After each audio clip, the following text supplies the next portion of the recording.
Hello, hello, hello. You're tuning into another episode of The Wunderkind Show. Today's topic, the Ravens put their best offer on the table. Now, let me tell y'all something right now. Everybody's celebrating, saying, oh, the Ravens are getting serious. Oh, we should be so happy. Oh, let me tell you something right now. This is so long overdue. I want to remind you guys, it's Tuesday when the franchise tags have to come out. Talk about high levels of procrastination. And I'm supposed to be celebrating you, doing the bare minimum to keep the most exciting player to ever be drafted by the Ravens. Now, look, I know some Raven fans are going to come at me and be like, what about Ray Lewis?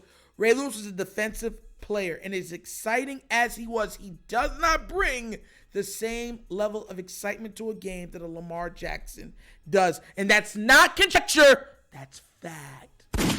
But here's my thing in the whole situation. Let me tell you what's going on right now. I'm going to bring y'all in to the minds of the Ravens front office, right? The Ravens are right now at the combine looking at these QBs, and they are asking themselves this. Can we recreate the first 4 years of Lamar's NFL tenure? That's what they're doing. See, y'all don't seem to understand this.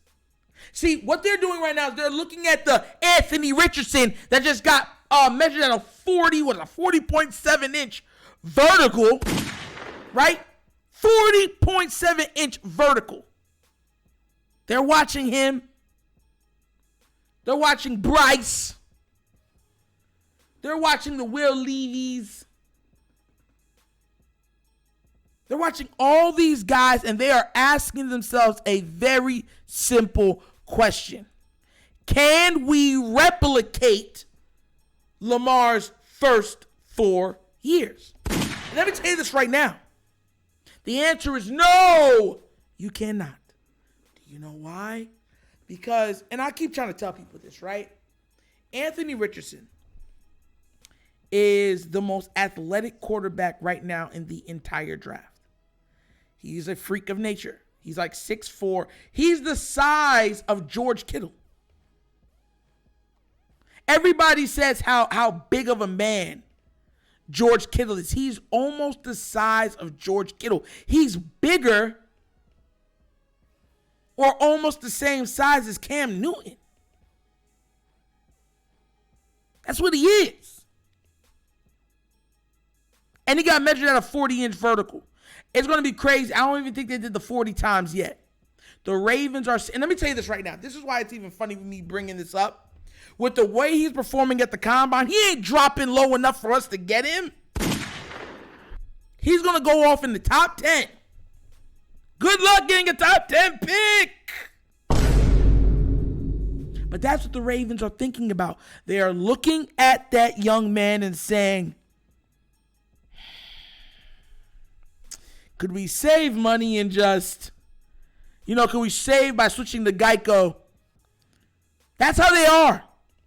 This is why I'm not impressed by this. And how do I know this? Because Sarah Ellison, the woman that y'all love following, said per Josina Anderson, who covers Lamar very well, the Ravens' best offer as of right now is on the table, and that offer is pending as Lamar Jackson's team is reviewing it. I even have some audio, but I didn't want to play it simply because there's no need to. There's no need to. Listen, I've talked to a lot of different Raven fans. All of them are saying they think Lamar Jackson's gone. I am holding out hope that this deal gets done because let me tell you something right now. The grass ain't always greener. And I don't want, see, the thing is, let me be a little confident in myself right now. I know that this platform will be correct about evaluating the Ravens if Lamar Jackson's not here. I already know it will be. The problem is that I'm not hoping or wishing that I'm right. I just know I'll be right. You understand where I'm coming from? What I mean by that is, if Lamar Jackson leaves, we're not making the playoffs. If Lamar Jackson leaves, we're going to have a couple, stretches of losing football games. 2, 3, 4 straight losses. And the worst part about it is, it would take something like that for the rest of you guys to see the forest beyond the trees. See, that's my problem, because I'm telling y'all right now, if you're looking at the Ravens, they're not built to go head-to-head against a lot of these teams. They're not. Everyone's going to say, the defense can do it. Do you know what happens to defenses when they have to be on the field all the time because the offense can't convert? They tire out. See, that defense may be able to hold for the first quarter. Heck, they might be even to hold for the second quarter. But you know what happens when that third quarter hit? Big plays start happening because they're gassed. They're tired. Breakdowns start happening because guys are huffing and puffing, trying to make plays, and they're not finding the energy to do so because it's being sapped and overused with them being on the field because their offense can't put together scoring drives. You see, that's the crux that I keep trying to get through to people's heads. Listen, let me tell you something right now. We're all Raven fans. We all want what's best for the Raven fans, and some people believe it's without Lamar. Some people believe it's with Lamar. I base everything I say on fact. Fact.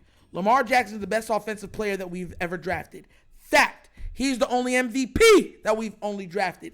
Fact. He's only one of 2 unanimous MVPs in the NFL. That's a fact. And he has the second most wins in the NFL behind the team that has Patrick Mahomes, right? Who's going to go down. If his trajectory lays down, he's going to go down as the top 5 QB of all time. Travis Kelce, he's going down as the top 2 tight end of all time. Andy Reid, top 2 offensive play caller of all time. Those are the only people. And they work together as one to garner all the success that they have. And they're the only team that wins more than Lamar Jackson-led Baltimore Ravens. And for everyone saying, this is a team game, the team was doing that, not Lamar. Did you see what that team looked like without him? Did you see what that? I want everyone, and everyone's saying defense. Listen, I really want to hammer this home because a lot of times people put so much on to say, well, the defense. The defense, right, was playing against the weakest schedule in the entire NFL. That's not hating on the defense. That's just bare facts. They were playing against the weakest competition in the entire NFL. Now, look, I get it. You can only play who's in front of you. I get that. But they were barely beating them. We were barely beating them. Barely. And for everyone saying, well, we pay Lamar, we're not going to be able to get weapons. When have we ever got weapons? When have we ever went and paid for talent in their prime? Please, tell me. You see, this is why, when I hear that the Ravens put the best offer should have already been on the scale. Listen, Kyler Murray got 189 in total guarantees on his contract. 189 million in total guarantees. Kyler Murray doesn't even sniff Lamar Jackson's success in this league. Doesn't even sniff it. The Ravens know what's up. And look, I heard the reports. Lamar Jackson never wanted a fully guaranteed contract. Yeah, he doesn't want a fully guaranteed contract. He just wants the guarantees that Watson got. He's like, all right, well, give me 231 and make it 275. You understand where I'm coming from? That's not a fully guaranteed contract, but what it does is it matches what's his name got in guaranteed money. Makes sense? 1 + 1 is 2. That's why I be watching. Listen, I'm so tired. I'm sick and tired of the Ravens thinking that, hey, no matter what, these fans will, the fans will love and support us no matter what we do. We can make this entire thing come to a flaming halt, a crash of epic flaming proportion, and they'll still support us. Because at the end of the day, they don't see us. All they see is the logo. That is such a Machiavellian evil plot, if I would ever see one, than looking at that. Think about it. They're looking at you and saying, they're sheep. Bah, sheep. They can't think for themselves. I'm telling you what they're saying. They can't think for themselves. Yeah, they don't like us right now, but they'll like us eventually. They'll spend their money.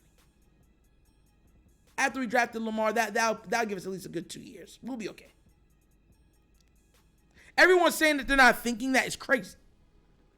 And you know why I say that you're crazy that you don't believe that? Because they've let you know that. Listen. We have a coach. I was actually laughing because we had brought it up before. Even with the whole Harbaugh, Monken debacle, right? I have to ask y'all this, right? I'm going to show you just how, having foresight helps in these things, right? Think about it, because we're having people even defending it now. You have a coach. Everyone's saying it's an EDC hire. You have a general manager. Ozzy's still in the building. And then you had a team with Anthony Weaver and them vetting, picking out these guys that can be interviewed. EDC never brought Monken to the table. Anthony Weaver and his team never thought about Monken. Ozzie Newsome, the beloved Ozzie Newsome, never thought about a Monken. The only person that thought about a tottery Monken was Harbaugh's sister. It's the only person. And as soon as she said, no, I think you should give him a chance because this guy's amazing, John calls him up. He calls up Anthony Weaver and them and said, I want to interview this guy. The only candidate that John Harbaugh specifically called for is the one that got the job. And you have people defending that. He said, look, yeah, it was my sister. She put me on to him. Gave him a whole thing. And then doubled down and said, I haven't even watched tape on him. And there's still people that defend that. So they're telling you they know how you are. They already know that you'll defend it, that you'll wait there.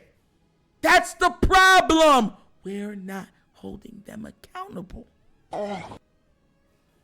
You see, if Raven fans had an outrage and said, we're not going to no games,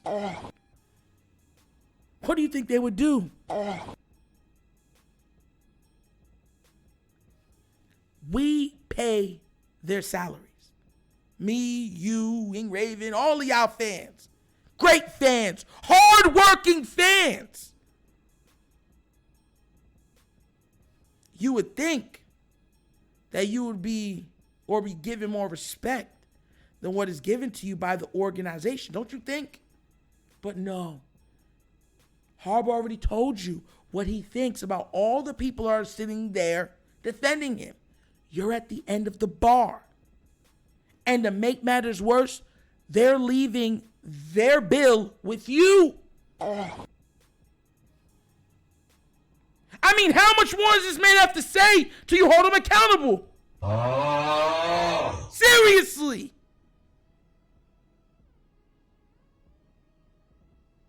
You were calling for his job 5 years ago, an athlete comes through, a generational one comes through and saves his job. Now it's, oh, Harbaugh, I love you. I need you. I can't be without you. Talk to me, talk to me, talk to me, baby.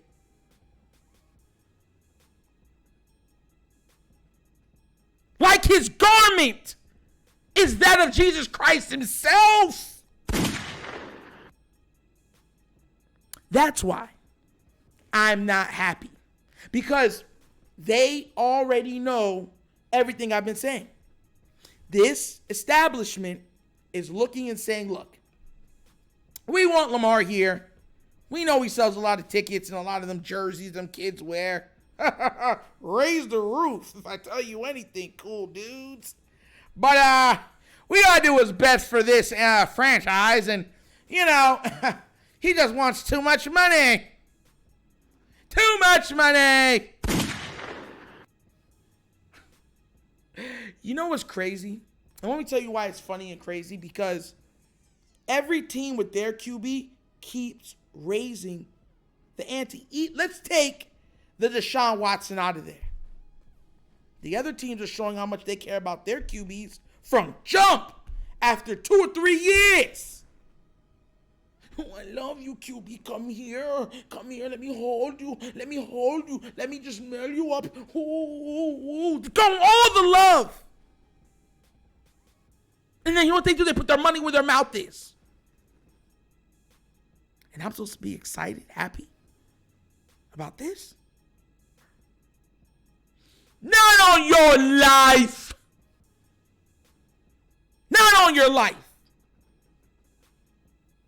I don't care about lip service. I want results. And the only result I want to hear about is Lamar Jackson signs historical deal with Baltimore Ravens that keeps him through the 2029 season. That's all I want to hear. We've had Lamar Jackson play for us for over 5 years. We have one playoff victory, the cheapest offense to show for it. So in other words, Ravens, get it done. And that was another episode of the Wunderkind Show. Oh! Listen, man, you guys have been so amazing. I always say that you can be anywhere else in the world, but you're here with me, and I so appreciate that. Please do remember, like, subscribe, hit that notification bell, and leave a comment.